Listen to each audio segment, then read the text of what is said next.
আপনারা যে মুভিটা দেখতে যাচ্ছেন সেই মুভিটির নাম হচ্ছে কিলার কারাওকে। এটি এমন একটি সিনেমা যেটার মধ্যে দেখানো হয়েছে কিছু হাস্যকর দৃশ্য, আরও দেখানো হয়েছে কিছু ভৌতিক বিষয় যেটা দেখতে অনেক ভয়ানক। সিনেমার মূল বিষয় হলো প্রতিযোগীরা যখন গানের সঙ্গে তাল মিলিয়ে গাইতে থাকে তখন তারা বিভিন্ন ধরনের বিপজ্জনক পরিস্থিতির সম্মুখীন হয়, যেমন শক, পানি, আগুন, এমন বিভিন্ন ভয়ঙ্কর পরিস্থিতি যা তাদের গাওয়ার সময় বাধা হয়ে দাঁড়ায়। প্রতিযোগীরা যত বেশি চ্যালেঞ্জ মোকাবেলা করতে সক্ষম হয় তত বেশি পয়েন্ট অর্জন করে এবং শেষে পুরস্কার জিতে নেয়।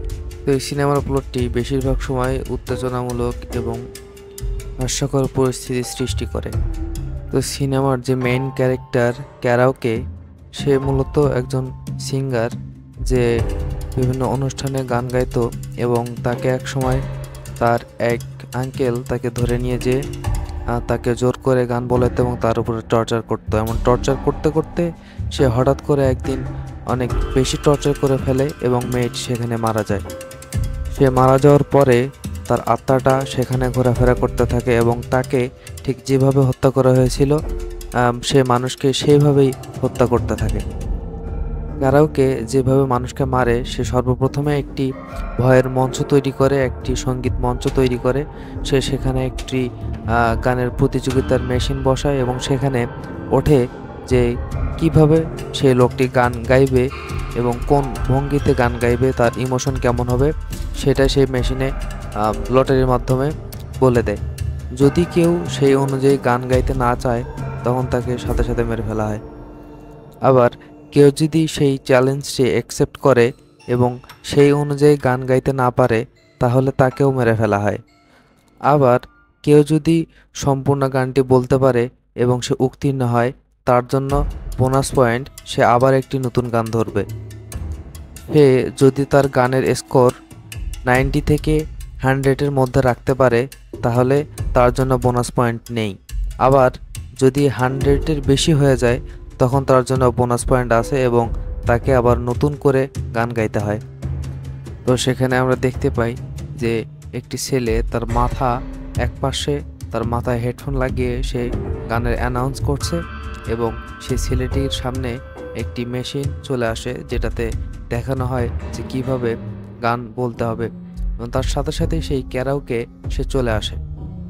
কারাওকে সেখানে এসে লোকটিকে প্রতিযোগিতায় অংশগ্রহণ করতে বলে এবং সে করতে চায় না। অন্যদিকে দেখা যাচ্ছে যে দুইটি মোটা লোক যে ওই ভয়ের চোটে তারা একটি তাবিজ দুইজন মিলে পড়ে আছে। অন্যদিকে দেখা যাচ্ছে যে সেই লোকটি সে গান বলতে চাচ্ছে এবং সে গান শেষ করে কিন্তু তার স্কোর অনেক বেশি হয়ে যায় যে কারণে তাকে মেরে ফেলে। সিনেমার এক পর্যায়ে দেখা যায় কারাওকে লোকজনকে মারতে মারতে রক্তপিপাসু হয়ে ওঠে। সে অনেক বেশি মানুষকে মারতে থাকে এবং কারাওকে যাদেরকে মারছিল কোনো না কোনোভাবে সঙ্গীতের সাথে যুক্ত ছিল। তাদের কেউ ছিল সিঙ্গার, কেউ ছিল ডিরেক্টর, আবার কেউ ছিল তাদের সহকর্মী।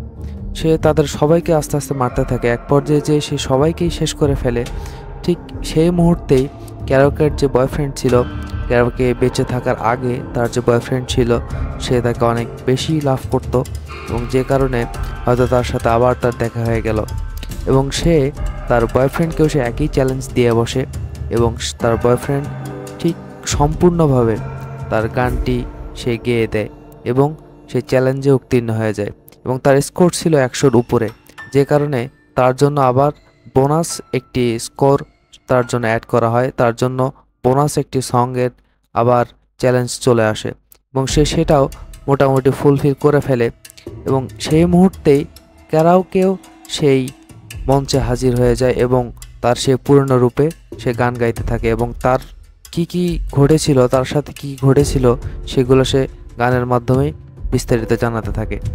তো এগুলো শোনার পর কারাওকের যে বয়ফ্রেন্ড সে তার মূল বিষয়টি বুঝতে পারে এবং তার জন্য অনেক কান্নাকাটি করে এবং সেখান থেকে দেখা যাচ্ছিল যে সেখানে কারাওকের সাথে যারা এই ঘটনাটি ঘটিয়েছে তাদের কেউ একজন চলে আসে এবং তাকে মারার চেষ্টা করে।